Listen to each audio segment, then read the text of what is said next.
بسم اللہ الرحمن الرحیم۔ السلام علیکم۔ حضور صلی اللہ علیہ وسلم اور ملک الموت۔ حضور صلی اللہ علیہ وسلم کے وصال شریف کا جب وقت آیا تو ملک الموت جبریل کی معیت میں حاضر ہوا۔ جبریل امین نے عرض کیا، یا رسول اللہ، یہ ملک الموت آیا ہے اور آپ سے اجازت طلب کرتا ہے۔ حضور، اس نے آج تک کبھی نہ کسی سے اجازت لی ہے اور نہ آپ کے بعد کسی سے اجازت لے گا۔ حضور اگر اجازت دیں تو یہ اپنا کام کرے۔ حضور نے فرمایا، ملک الموت کو آگے آنے دو۔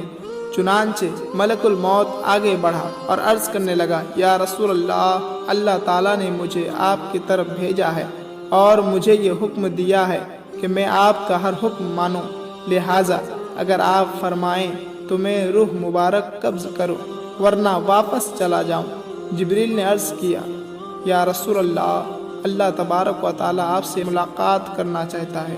حضور نے فرمایا، اے ملک الموت، تمہیں جان لینے کی اجازت ہے۔ جبریل بولے، حضور، اب جب آپ تشریف لے جا رہے ہیں تو پھر زمین پر میرا یہ آخری پھیرا ہے، اس لیے کہ میرا مقصود تو آپ ہی تھے۔ اس کے بعد ملک الموت قبض روح انور کے شرف سے مشرف ہوا۔